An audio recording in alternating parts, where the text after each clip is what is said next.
ዓለም አሁን ላይ በአብዛኛው ወደ ዲጂታል የግብይት ዘዴ እየገባች ነው።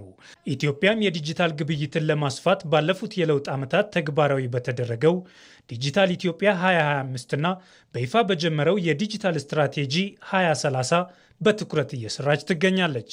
በኢትዮ ቴሌኮም በኩል አገልግሎት እየሰጠ የሚገኘው የዘመን ገበያ የዲጂታል መገበያያ መተግበሪያም በዘርፉ ተስፋ ሰጪ ለውጦች እየመጡ ለመሆናቸው አንዱ ማሳያ ነው። በዋናነት የኢትዮጵያን ንግድ ማዘመን ኢትዮጵያውያን ዲጂታል ፋይናንሻል ሰርቪስን ስናመጣ ቴሌብርን ስናመጣ የፋይናንስ አካታችነትን ለማሳደግ እንዳልነው አሁን ደግሞ ንግዱን ማሳለጥ ዘመናዊ ማድረግ አንዳንድ ነገሮች ልክ እንደና አማዞን እንደና አሊኤክስፕረስ ደንበኞች ካሉበት ቦታ ሆኖ በሚፈልጉትን ፕሮዳክቶች አይተው እንደሚያዙት ቤታቸው እንደሚመጣላቸው ያንን ኦን ማድረግና የኢትዮጵያ ንግድ መለወጥ ማዘመን ማሳደግ የሚለውን አንግበን የጀመርንበት ሂደት አለ ማለት ነው። እሱም ብቻ ሳይሆን ደግሞ ያው የተለያዩ የስራ ዕድል ፈጠራንም ማምጣት ዘመን ገበያን ስናመጣው ለምሳሌ ቤታቸው ሆነው መስራት የሚፈልጉ አቅም ያላቸው ቤት ተከራይተው መስራት የማይችሉ ትልልቁን ነጋዴ ብቻ ሳይሆን ትንንሾቹ ነጋዴዎች አቅም የሌለውን ቨርቹዋል ስቶር ከፍቶ ቴሌብር ሱፐር አፓችን ከ9 ሚሊዮን በላይ ደንበኞች አሉት። ስለዚህ የብዙ ደንበኞች እጅ ውስጥ መግባት እንዲችሉ ደንበኞች ነጋዴዎች ማድረግ ሸማቹ የሚፈልገውን ነገር ካለበት ቦታ ሆኖ ማየት እንዲችል በኢትዮጵያ የዲጂታል ግብይቱ እያደገ እንዲመጣ የዲጂታል ኢትዮጵያ 2025 ጉልህ ሚና መጫወቱን የገለጹት የንግድና ቀጠናዊ ትስስር ሚኒስትር ዴኤታው ይድነቃቸው ወርቁ ዲጂታል 2030 ግቡን እንዲመታም አስተዋጽኦ ይኖረዋል ብለዋል።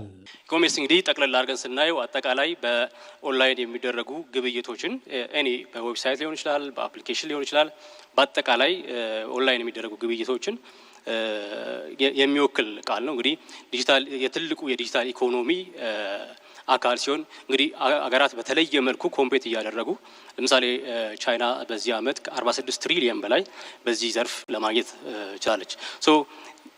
እኛ ኢኮሜርስን ስናየው ኢኮሜርስ የዲጂታል 2025 ውጤት ብቻ ሳይሆን ዲጂታል 2030ን ወደ ኢኔብል የሚያደርግ ወደ ተሻለ አፈጻጸም የሚያመጣ ምክንያቱም ንግድ አጠቃላይ ማህበረሰቡን የሚነካ ነገር ስለሆነ በኢኮሜርስ ህዝቡን አጠቃላይ ወደ ዲጂታላይዜሽን አመጣ ነው ማለት ዲጂታል ኢትዮጵያ ተሳለጠ ወይም ዳር ደረሰ ለማለት ትልቅ መንደርደሪያ የሚሆን ነው። የዲጂታል ግብይት እያደገ መምጣቱ ዘርፈ ብዙ ኢኮኖሚያዊ ጠቀሜታዎችን እያስገኘ ሲሆን የተረጋጋ ገበያን በመፍጠር ረገድም ሚናው የጎላ እንደሚሆን ይታመናል። የፔመንት ሲስተሙ አሁን ያለው ቅድ የተነገረው ከካሽ ኢትዮጵያ ባለፉት 5 ዓመታት በአብዛኛው ካሽ ላይ ተንተራሰ የንግድ ስርዓታችን ወደ ዲጂታል ተቀይሯል። ይሄ ልክ እንደ ተራ ዜና እንደ ተራ ንግግር የሚታይ ጉዳይ አይደለም። ምክንያቱም ኢትዮጵያ በየዓመቱ ካሽ ለማሳተም በ100 ሚሊዮን ዶላር ታወጣለች። ምክንያቱም የኛ ካሽ ከታተመ በኋላ የአያያዝ ስርዓታችን ችግር ስላለበት እንደምታውቁት ቶሎ ያ ገንዘብ አውት ኦፍ ኦርደር ይሆናል።